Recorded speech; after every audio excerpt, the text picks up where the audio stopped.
문장의 게이트웨이 문제 같은 경우에는 9평 문제였어요. 9평 29번 문제였는데 지금 어법 문제죠, 여러분? 그죠? 어법상 틀린 거 찾기에 관한 문제니까 이제 해석에 너무 집중하기보다는 어법을 문제를 어떻게 풀어야 되는지에 집중해서 선생님이 1분 30초 정도 드릴게요. 이 문제 한번 풀어볼게요. 우리 게이트웨이 문제만요.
자, 이제 답을 한번 골라보시고.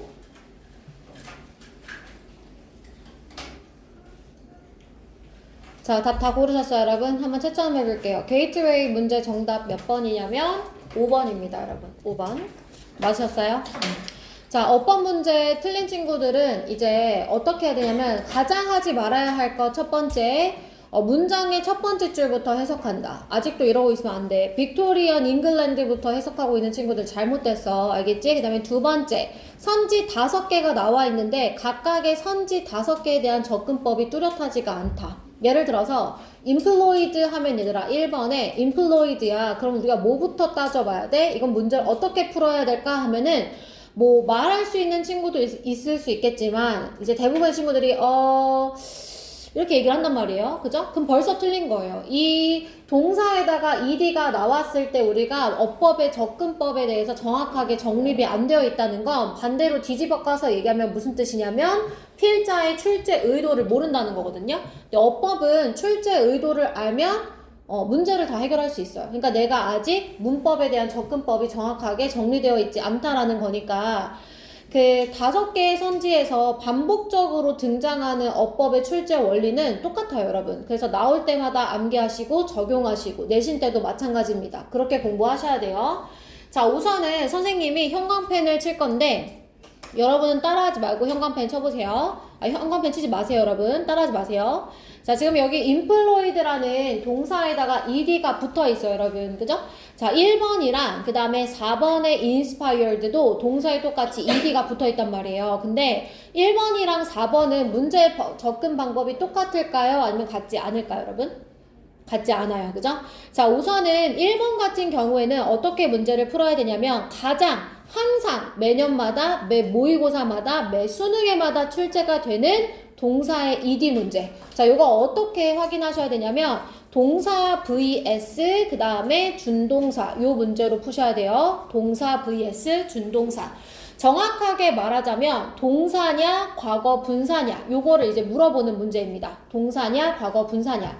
근데 요거는 문제가 쉽게 해결이 돼요. 여러분 문장 하나당 동사는 몇 개요? 동사는 1개여야 하죠. 동사는 1개여야 하기 때문에 동사의 존재만 우리가 확인을 해준다. 그러면 얘가 동사 자리여야 하는지 아니면 과거 분사의 자리여야 하는지가 금방 눈에 보이게 되는 겁니다. 이해되셨어요, 여러분? 문장 하나당 동사는 하나여야 되기 때문에 동사가 이미 있어. 그러면 얘는 동사 자리가 아니게 된다라는 거예요. 그죠? 자, 그러면 1번 선지를 다시 한번 보시면 얘 이제 이 employed가 속한 문장에 동사가 있는지 한번 확인해 보세요. 있어요, 없어요, 여러분? 있어요. 누구죠? have예요. 그죠? 얘가 이제 동사가 되니까 얘가 동사이므로 employed는 이제 동사가 아닌 뭐가 되는 거예요, 여러분? 과거 분사가 되는 거죠. 그럼 이때부터는 이제 과거 분사여야 하는지 현재 분사여야 하는지에 대한 싸움이 되는 거예요. 지금 우리가 기준을 어떻게 잡았냐면 동사가 이미 존재하기 때문에 employed는 동사가 아닌 분사다. 그럼 그때부터는 능동의 현재 분사냐 수동의 과거 분사냐의 문제로 다시 갈리게 된다는 겁니다. 이해되셨어요, 여러분? 자, 그래서 이때부터는 이제 과거 분사, 즉 수동의 의미여야 하는지 아니면 능동의 현재 분사여야 하는지를 우리가 구분해줘야 되는데 지금 보니까 많은 사람들이 어떻게 되는 거냐면 고용되는 거죠. 그럼 사람들이 고용돼, 산업에. 어때, 얘들아? 의미가? 괜찮죠? 그래서 고용되는 사람들이라는 의미에서 수동이니까 1번 맞게 되는 거예요. 동사 이미 존재하고 의미상 수동도 알맞기 때문에 1번 맞습니다. 자, 그리고 하나 더요, 여러분. 과거 분사는 수동의 의미잖아요. 수동이기 때문에 뒤에 뭐가 없을까요? 목적어가 없어요. 그래서 그것까지 한 번 더 확인해 주시면 더 완벽하게 1번 넘어갈 수 있습니다. 자, 그럼 바로 4번으로 여러분 넘어가 보도록 할게요. inspired는 똑같은 형태이긴 하지만 문제풀이 방식이 다르다고 했어요. 왜냐면 뭐 때문에 다르게 될까요, 여러분? 앞에 and가 있기 때문이죠. 자, 우리 밑줄어법 앞에 and뿐만 아니라 여러분 or, but 이렇게 세 가지 등위 접속사는 무엇에 관한 문제를 물어보는 거냐? 병렬 구조. 저는 거의 다 병렬 구조를 물어보는 문제들로만 접했었는데 아닌 적은 없었던 것 같아요. 그래서 얘는 병렬 구조를 물어보는 문제다. 자, 그럼 병렬 구조만 알면 그거는 반쪽짜리 답이야. 왜냐면 병렬 구조를 푸는 방법이 있어요. 병렬 구조는 어떻게 풀어야 될까? 해석으로. 그치? 뭐로? 해석으로. 눈대중으로 풀면 틀리게끔 문제를 출제합니다. 그냥 눈으로 봤을 때 얘랑 비슷할 것 같으니까 병렬구조 맞는 거 아니야? 이렇게 하면 이제 틀리게 되는 거예요. 알겠죠? 근데 이번 병렬구조는 좀 쉽게 나온 편이에요. 왜냐면 동사처럼 보이는 애가 우선 하나밖에 없어요. 누구예요, 여러분? provided죠. 그죠? 그러니까 inspired랑 병렬일 것 같아요. 그러나 한 번 더 해석을 해보시라는 거예요. 지금은 문장이 되게 단순하지만 한 번 더 해석을 통해 확인하시라는 거예요. 그래서 그 마을, 제조 산업이 있는 마을, 영국의 북쪽의 그 제조 산업 마을, 그러니까 공장이 쫙 모여 있는 그 마을은 provided some of the worst examples, 최악의 예시를 제공해 주었고, 그 다음에 영감을 주었는데, 그러한 사회적 의식이 있는 소설, 굉장히 사회 사상이 많이 들어간 그런 소설에 영감을 주었다라고 했으니까 의미상 provided랑 inspired랑 잘 연결이 되죠, 여러분. 그죠? 그러니까 4번은 맞는 겁니다. 자, 그러면 동사처럼 보이는 두 가지 선지를 해결했는데 동사를 또 한번 해결해 볼게요. 자, 이번에는 3번 선지로 가보도록 할게요. 자, 3번 선지 이제 월의 밑줄이 그어져 있잖아요. 그러면 얘는 정확해요. 그죠? 과거 분사가 아니라 뭐야? 그냥 과거 동사죠. 그러면 우선은 동사 같은 경우는 우리가 세 가지를 선생님이 신경 쓰라고 해요. 딱 동사의 밑줄이 그어져 있다. 그럼 선생님 세 가지 신경 쓰라고 했어. 뭐 신경 쓰라 했지? 수, 태, 시. 이거는 얘들아 그냥 국룰이야. 알겠지? 선생님이 제일 문제 출제 비율이 높은 거 순대로 알려준 거라 했잖아. 수, 태, 시. 수일치 문제는 고3이 돼도 나오는 거야. 알겠지? 그 다음에 수가 맞았어. 그러면 태도 한 번 더 확인해보고 그 다음에 시제에 단서가 있는지 확인해보고 근데 시제는 제일 문제가 안 나오는 편. 알겠지? 자, 그러면 수일치부터 한번 확인을 해보자고요, 여러분. 자, but 뒤에 보니까 large sections 해가지고 주어가 나와 있고 그 다음에 of the working class 가로치면 wor이라는 동사가 나와 있죠, 여러분? 자, 그러면 수일치 어때요? 맞아? 틀려? 맞는 거죠, 여러분. 그리고 얘는 태는 물어볼 수 없어. 만약에 태를 물어볼 거였으면 were forced 하고 나왔어야 되는데 forced까지 밑줄이 그어져 있어야 되는데 그렇지 않고 그냥 비동사에만 밑줄이 그어진 거에서 끝났잖아요. 그러니까 얘는 수만 확인해주면 되는 문제란 뜻이에요. 그래서 얘는 수일치에서 맞았다.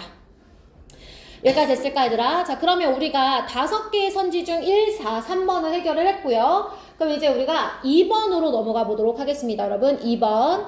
자, 지금 ly로 끝나 있는 evenly라는 이제 단어의 밑줄이 그어져 있어요. 우리가 보통 ly로 끝나면 품사가 뭐예요? 부사죠. 그럼 선생님이 늘 얘기하는 거. 자, 부사는 뭐와 비교하는 싸움? 형용사와 비교하는 싸움이다. 그치? 아주 잘했어. 자, 요렇게 부사는 형용사와 비교하는 싸움이다. 부사는 형용사냐? 부사 자리냐? 이거밖에 안 물어본다고 했었어. 자, 왜냐면 둘 다 수식어이기 때문이에요. 수식어이기 때문에. 자, 형용사는 누구만 수식하지? 명사만. 명사만 수식하거나 명사만 설명을 해요. 그래서 명사 수식 또는 명사를 설명하는 보어 자리에 오죠. 주격 보어, 목적격 보어 이런 자리에 온단 말이죠. 자, 그런데 부사는 명사를 빼고 다 수식합니다. 예를 들어서 동사 수식도 가능하고 투부정사나 동명사나 같은 부사, 형용사 진짜 말 그대로 명사 빼고 다 수식해요. 나라에 눈 똑바로 떠. 벌써 눈이 풀리면 안 돼. 자, 명사 빼고 다 수식하는 거예요. 아시겠죠, 여러분? 그러니까 명사는 형용사만, 명사 빼고 다 수식은 부사가 가능하다는 거야. 그럼 여러분, evenly라는 단어는 뜻이 뭐예요? evenly. even은 심지어잖아. 근데 evenly는 무슨 뜻이 있을까? even. 무슨 뜻이 있을까? 너네 그거 뭐였지? 흑백 요리사에서 그 셰프가 아주 이분하게 익었어요. 막 이런 표현을 하지 않았어? even. 무슨 뜻이야?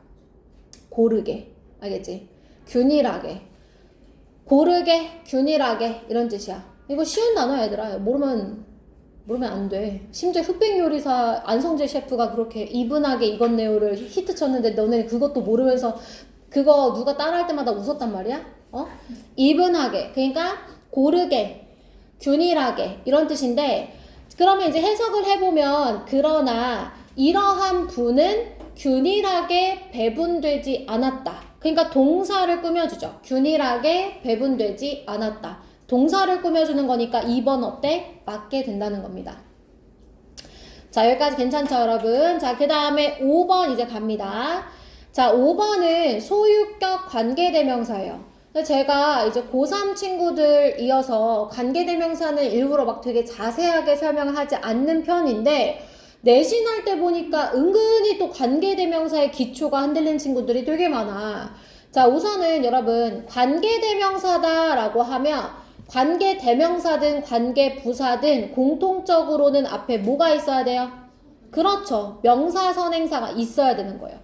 그죠? 명사선행사가 있어야 되는 거야. 그 다음에 차이점은 뒤에 문장의 구조입니다. 그죠? 관계대명사는 뒷문장이 어때요? 불완전. 그치? 관계부사는 완전하죠. 그죠, 여러분? 자, 그런데 이 규칙에서 벗어나는 애들도 알아줘야 된단 말이야. 그게 두 가지가 있어. 첫 번째는 누구냐면 what이야. 자, what은 관계대명사지만 앞에 뭐가 없어? 선행사가 없어. 근데 뒷문장은 또 어때?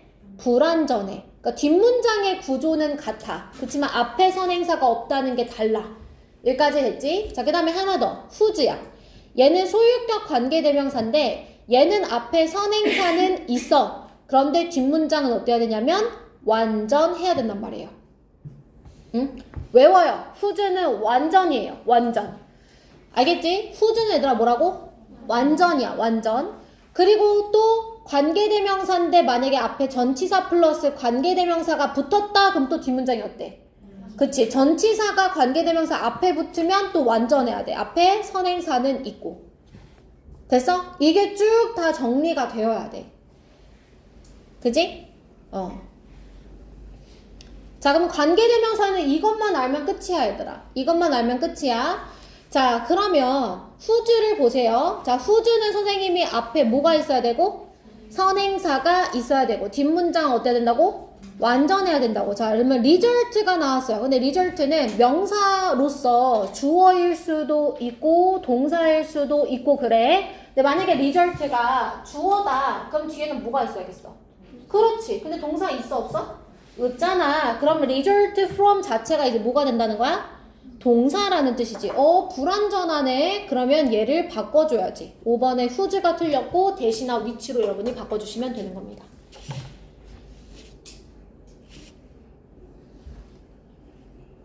이거보다 살짝 수능은 어려울 수는 있어도 이 정도 수준에서 어법이 계속 출제가 되는 편이에요. 조금 어렵다 그러면 이제 애들은 보통 수동태에서 많이 걸리는데 어쨌든 여기 나오는 이런 기준들 여러분이 잘 기억해 두시고 오늘 어법 문제 하나 더 풀 거거든요. 그 문제는 이제 이 게이트웨이 틀렸던 친구들은 그 문제는 꼭 맞출 수 있도록 한번 해보세요. 아시겠죠? 자, 그럼 한 장 넘어가서 우리 exercises 1, 2번 문제를 이제 풀어보도록 하겠습니다, 여러분. 21강부터는 종합적인 문제가 그러니까 유형별로 나눠져 있지 않고 문제가 종합적으로 이렇게 모여 있어요. 그래서 여러분이 지금 1, 2번은 어휘와 빈칸 문제를 풀어볼 겁니다. 선생님이 4분 드릴 테니까 4분 동안 문제 한번 풀어보세요. 4분 동안 34분까지.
자, 이제 답을 고르셔야 돼요, 여러분. 34분입니다. 자, 답 선택하고 채점하겠습니다, 여러분. 둘 중 하나 고민되는 거 묶어두시고. 자, 우리 1번 채점 먼저 할게요. 1번의 어휘 문제, 정답은 4번이고, 그 다음에 2번 빈칸 문제, 정답은 2번입니다.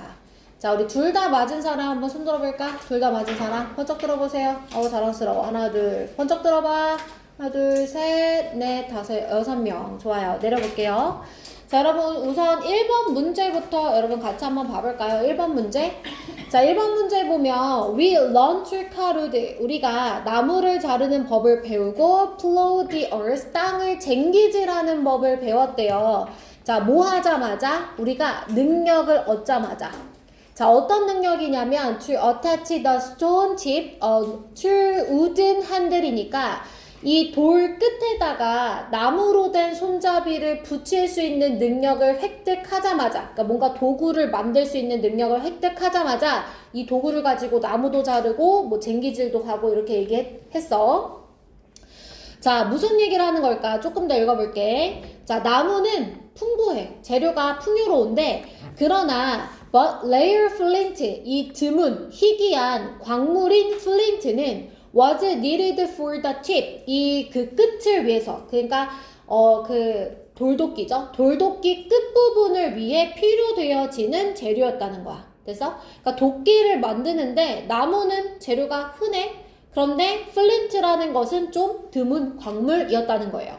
그래서 도끼의 경우에 low and unrefined stone, 이 날것에 그리고 정제되지 않은 돌은 was replaced with flint, flint로 교체가 되어졌는데 이제 기원전 약 4000년경에 그렇게 되었다고 합니다.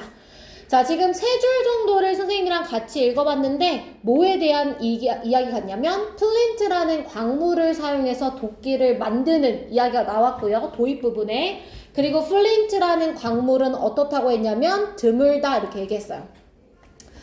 자, 막 정보가 이렇게 나열되어 있을 때는 그냥 간결하게 그 다음 필요한 정보만 여러분 가져가시면 돼요. 도끼 만드는 얘기인데 플린트라는 광물을 사용했고 얘가 좀 드물구나 이렇게 얘기를 했어. 자, 그 다음에 유럽 전역에서 발견되어지는 이 플린트 도끼는 플린트 도끼와 칼들은 were produced, 생산되어졌는데 엄청난 양으로 생산이 되어졌대요. 엄청 많이 생산이 되어졌대. 자, 대략 매년마다 half a million이니까 50만 개 정도가 생산이 되어졌답니다. 매년마다. 자, 그런데요. 그러나 there were very few flint mines. 뭐라고 했냐면 이 플린트 광산이 굉장히 적었다는 거예요. 여러분, few가 무슨 뜻이에요? 거의 없네. 그러니까 광산이 많이 없었다는 거죠. 그러면 우리가 아까 드물었다라고 했었던 이 레어 플린트를 기준으로 했을 때 few 어때요, 여러분? 단어 괜찮죠? 그죠? 그럼 맞는 거네요. 자, axe's head, 이 도끼의 머리 originating from one flint deposit in Alps. 자, 알프스 산맥에서 한 플린트 매장으로부터 비롯되어진 도끼의 머리. 그러니까 이제 플린트가 매장지가 별로 없다고 했는데 이제 알프스에 있었나봐. 근데 그 매장지 출신의 그 도끼 머리가 have been found all over Western Europe, 그 서유럽 쪽 전역에서 발견이 된다는 거야. 알프스 매장에서 나왔던 플린트가 유럽 전역에서 발견이 된대. 이게 무슨 말일까, 얘들아? 이 얘기 왜 한 거야, 갑자기? 왜 한 걸까, 우정아? 많이 퍼졌다? 왜 그 얘기를 굳이 하는 거지? 앞에서는 무슨 얘기를 했어?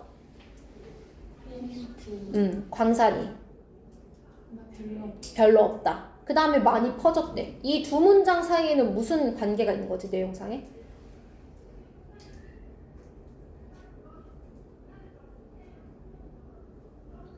매장 가진 애들이 성공했다? 어디까지 이야기를 쓰는 거야? 그러니까 알프스 산맥에 있는 플린트 매장지에서 나온 이 플린트 도끼가 유럽 전역에서 발견됐다는 건, 그러니까 플린트 매장지가 얘들아 많이 이렇게 있었으면은 알프스에서 나오는 애가 거기까지 갈 일이 없었을 건데 별로 없었기 때문에 그 적은 수의 광산에서 나왔던 도끼가 이렇게 유럽 전역까지 다 퍼지게 될 정도였다는 거예요. 매장지가 별로 없으니까. 그죠? 그런 내용이죠. 자, 그 다음 문장 볼게요. 자, X is from central Poland. 똑같아요, 여러분. 폴란드 중심에서 이제 나오는 이 도끼, 그러니까 플린트로 만든 도끼 계속 얘기하는 거죠. 자, 이 도끼는 have been discovered. 어떻게 발견되었냐면 800km 떨어진 곳에서. 그러니까 매장지가 별로 없으니까 한 군데서 만들어지면 그걸 계속 생산해서 다른 데로 이제 보내는 그런 얘기를 하고 있습니다. 자, so 그래서 가장 초기에 이 인간의 도구, 즉 플린트 도끼라는 이 초기 인간의 도구는 이미 combined two types of low materials, 두 가지 종류의 이 광물이 결합되어졌고요. 그리고 자, 대신에 이제 넘어갑니다, 여러분. 그리고 이것은 was handed down from one generation to another. 세대별로 대대로 전해져 내려와서 traveling huge distances on its way. 엄청난 거리를 이동했었다는 거예요. 매장지가 별로 없으니까 대대로 계속 전해지고 이동도 많이 하게 되고 이렇게 얘기를 하는 거죠. 자, the owners, 이 주인들. 자, 주인들은 had to abandon the site, 장소를 포기해야만 했습니다. 자, 플린트가 발견된 장소, 즉 매장지가 되겠죠, 여러분? 이 매장지를 포기해야만 했대요. 여러분, 플린트 매장지가 별로 없다고 했잖아요. 그리고 이 플린트는 도끼를 만드는 데 사용이 되어지고 칼도 만들어야 되는데 이 광물이 발견된 장소를 포기해야 되나요? 버려야 돼요? 아니면 가지고 있어야 되겠죠. 그죠? 그리고 어떻게 됐다냐면 첫 번째로 재산권이라는 게 발달되었다고 했단 말이에요. 그러면 and 뒤의 내용과의 이 일치로 인해서 4번 문장의 abandon은 어떻게 바꿔줘야 돼? protect, 그러니까 보호해야만 했다는 겁니다. 귀중한 광물이 나오는 곳이니까 버리지 않고 보호해야만 했고 그때 이제 재산권이라는 것이 발달하게 되었다. 됐어, 얘들아? 그럼 다른 사람들은 어떻게 했느냐? 다른 사람들은 귀중한 것을 만들어내야만 했어요. 왜? 교환하기 위해서. 이 귀중한 돌도끼, 플린트로 만든 칼과 다른 것들을 교환해야 되니까 다른 것들, 귀중한 것들을 생산해야만 했는데 그게 이제 뭐 예를 들어 양이라든지 아니면 잘 관리가 되어진 보존 처리가 되어진 가죽이라든지 이런 것들을 이제 만들어냈고 이게 바로 무역 시작이 된 방식이 되었다라고 얘기를 했어요. 그래서 플린트부터 무역까지 이렇게 얘기를 했습니다. 자, 그러면 2번으로 여러분 넘어가 보도록 할게요. 빈칸 문장. 자, 빈칸 문장 여러분 문제 어떻게 풀었는지 기억나세요? 우선 빈칸 문장을 먼저 읽고 우리가 기준점으로 삼을 만한 내용이 있는지 한번 살펴보셔야 됩니다. 그런데 데이가 나와 있고요. 그것들은 are the result of 빈칸이라고 했으니까 빈칸의 결과입니다 라고 했어요. 자, 데이 같은 경우는 조금 위로 올라가 보시면 누구를 의미하는 거냐면 뛰어난 사람들을 의미하는 건데 이 뛰어난 사람들은 빈칸의 결과라는 거예요. 자, 그러면 이 뛰어난 사람들, exceptional, 예외적인 아니에요. 뛰어난, 특출난 사람들은 무엇의 결과인지를 우리가 찾아봐 줘야 되겠네. 자, 그럼 첫 번째 문장부터 한번 시작을 해보도록 할게. 말콤 글랜드웰이란 사람이 자신의 책에서 무엇을 보여줬냐면 자, not only 나왔고요. 밑에 문장에 but also 나왔어요. 자, 어떻게 문화의 역사가 아이들의 발달 그리고 그러므로 어른의 성취에 영향을 미치는지 뿐만 아니라 but also that such influences 그러한 영향력은 자, 어떻게 확장되어지냐면 많은 세대로 그리고 다양한 대륙으로 확장되어진다라는 것을 보여주었대. 자, 말콤 글래드웰이라는 작가가 자신의 책에서 무엇의 영향력을 보여줬냐면 이 문화의 역사의 영향력이 아이들의 성장과 어른의 성취뿐만 아니라 여러 세대에 걸쳐서 다양한 대륙에까지 영향을 미치는 방식을 보여줬대. 됐어, 얘들아? 자, 그럼 말콤 글래드웰이 보여준 영향력, 이 such influences는 뭐예요? 이 문화의 역사를 얘기를 하는 거죠. 그래서 문화의 역사가 개인에게서 어린아이에게서 어른에 이르기까지 여러 세대에 걸쳐서 많은 대륙에까지 영향을 미친다. 지금 이렇게 얘기를 했어. 됐어, 얘들아? 자, 그 다음 문장은 의문문 투성이죠, 여러분. 자, 보세요. 자, did one's ancestors, 누군가의 조상이 make a living, 생계를 유지했니? 자, 어떻게? as independent farmers. 그러니까 독립적인 농부인데 tending rice paddies 이렇게 나와있지. tend가 뭐뭐 하는 경향이 있다라는 뜻이 있지만 그건 tend to일 때고 tend는 가꾸다, 다듬다 이런 뜻이 있어. 그래서 rice paddy 하면 밑에 단어 나와있지. 논을 가꾸는 그런 농부로서 생계를 꾸렸니? 자, 이것은 required planning, 계획과 끊임없는 노력이 필요되어지는 일인데 자, 또는 하면서 뭐라고 얘기하냐면 did they make a living? 그들은 a surface, 농노로서 생계를 꾸렸니? 자, 이 농노는 어떤 사람? 감자를 기르는 사람. 그리고 이 일은 어때? planting, in spring, 봄에는 심고 그 다음에 가을에는 수확해. 그러나 with little, 뭐 하지는 않아? 거의 관심이 필요하지는 않아. 그 사이 그냥 뿌려놓고 수확만 하면 되는 거야. 자, 여기까지는 여러분이 꼼꼼하게 해석할 수 있거든요. 그 다음 문장에 또 뭐라 하냐면 Are you a descendant of farmers? 너는 농부의 후예니? 이렇게 또 물어봐. 그러니까 네 조상이 지금 너의 조상이 농부니? 아니면 농노였니? 아니면 이런 농부였니? 이렇게 물어본단 말이야. 그치? 아니면 이 사람들이 were people born in a time of economic plenty? 경제적인 부유함이 있을 때 태어났니? 아니면 어려울 때 태어났니? 이렇게 물어보는 거야. 됐어 얘들아? 무슨 말이 하고 싶은 거냐면 이만큼부터 이만큼은 너의 조상이 어떤 사람이었니를 물어보고 있다는 걸 눈치를 챘다면 이거 다 꼼꼼하게 해석하고 있느라 문장을 지금 중요한 내용을 놓치고 있으면 안 된다는 거예요. 무슨 말인지 이해됐어? 이거 다 그냥 네 조상이 어떤 사람이었니? 저런 사람이었니? 혹시 이런 사람은 아니었니? 이렇게 물어보고 있단 말이야. 근데 이거 해석하느라 지금 중요한 내용을 놓치면 안 된다고요. 알겠지? 자, 너의 조상은 이런 사람이었니? 라고 물어보면서 뛰어난 사람들은 글래드웰이 주장하기를 단순히 뭐가 아니냐면 자, not simply 뒤에 볼까요?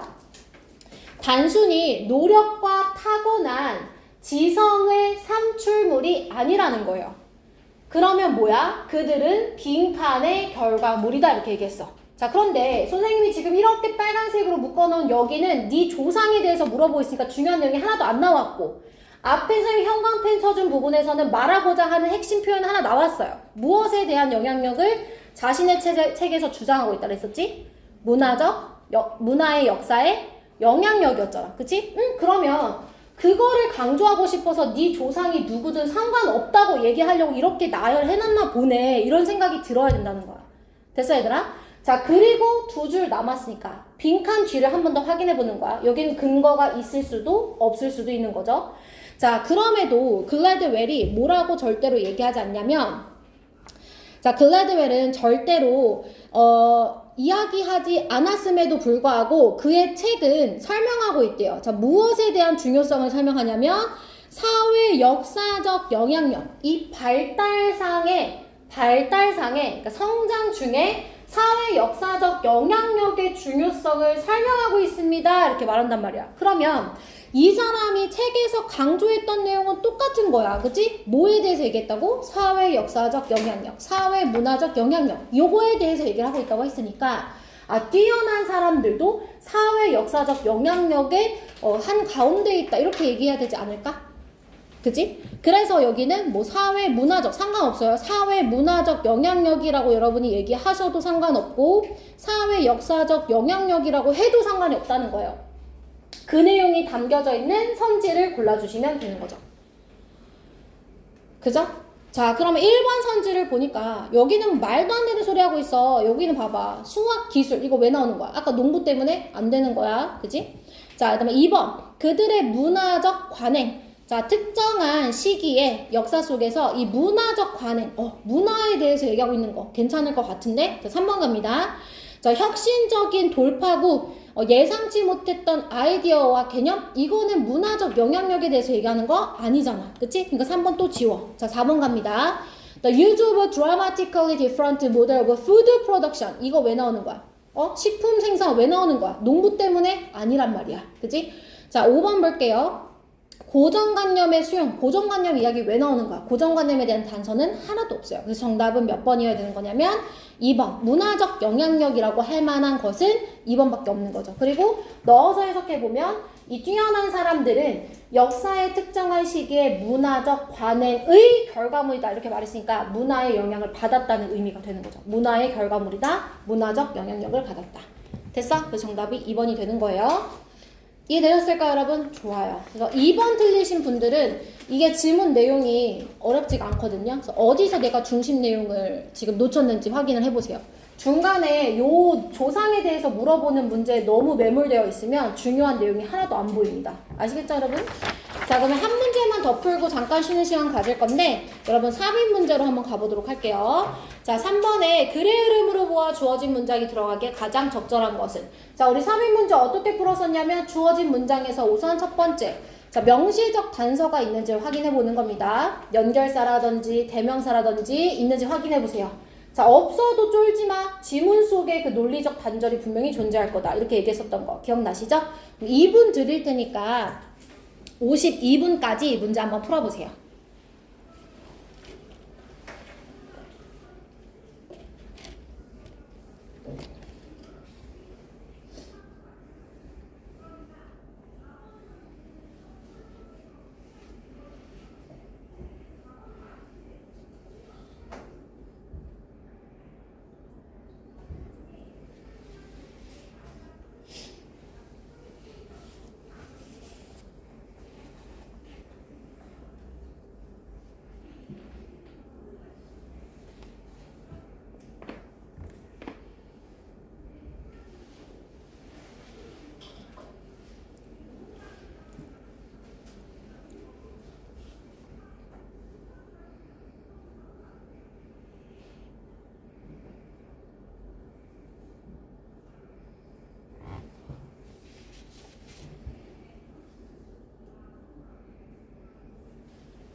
졸지 마.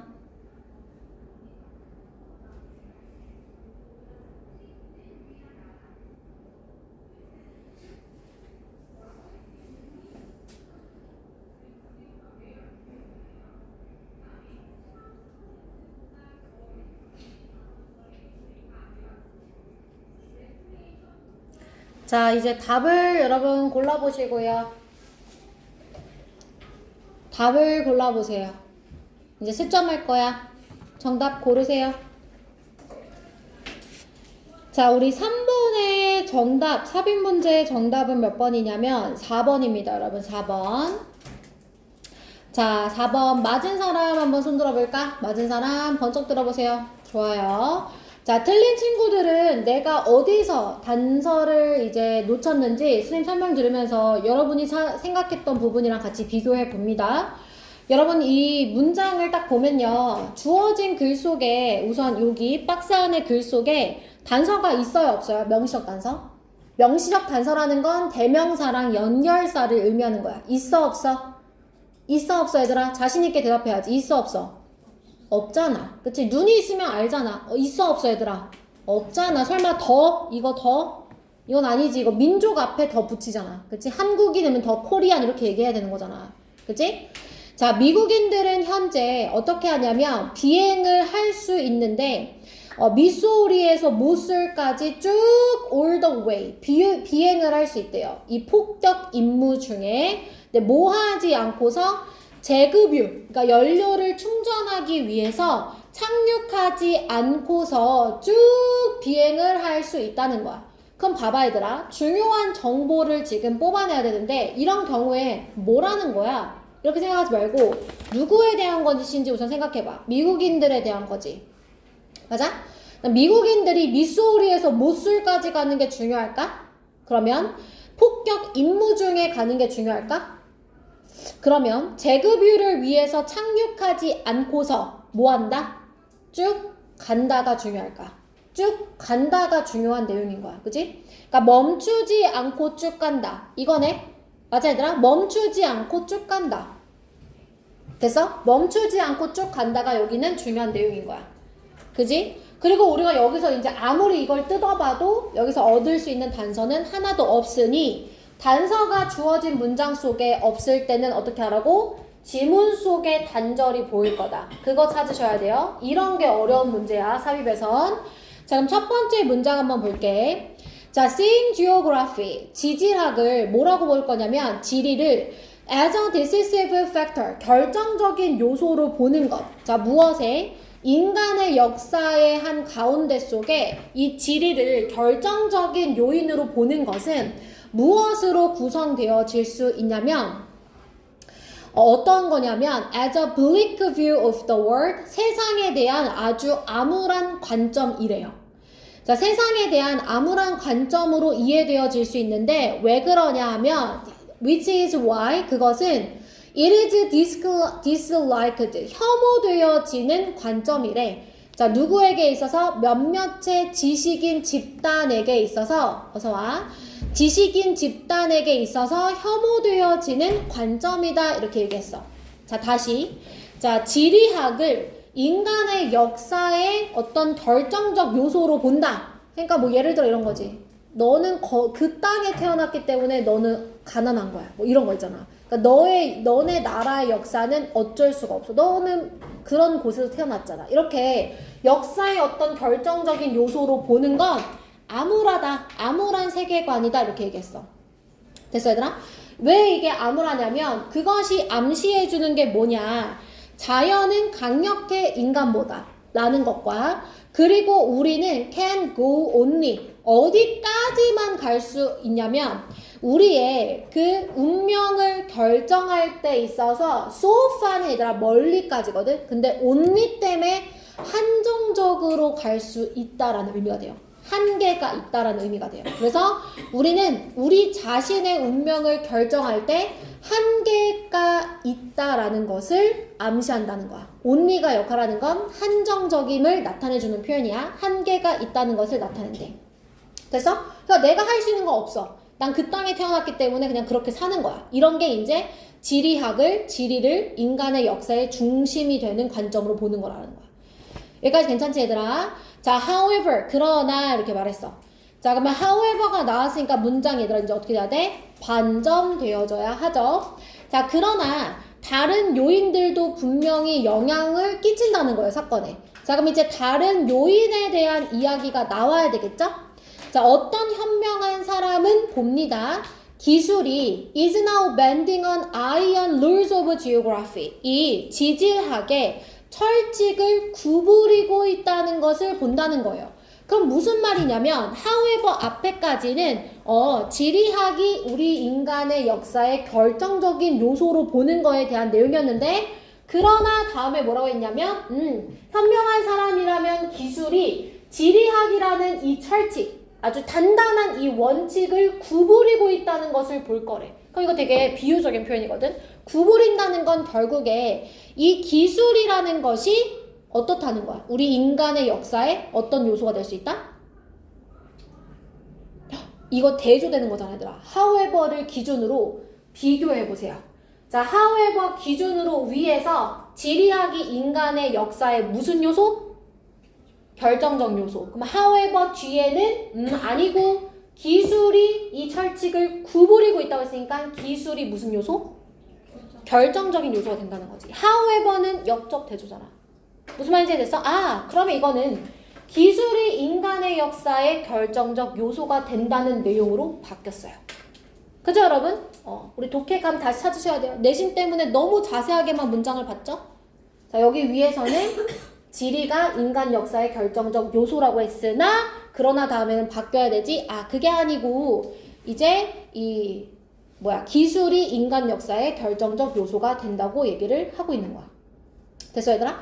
그래서 오늘 우리가 외운 단어에 밴드리 아이언 룰스 하면 뭐 철칙을 바꾸다 이렇게 나와 있었을 거야. 근데 우리가 만약에 모의고사에서 이 단어를 보자고. 그러면 이제 그런 단어라는 거 생각나겠어? 안 나잖아. 그럼 글의 구조를 보면서 짐작을 해줘야지.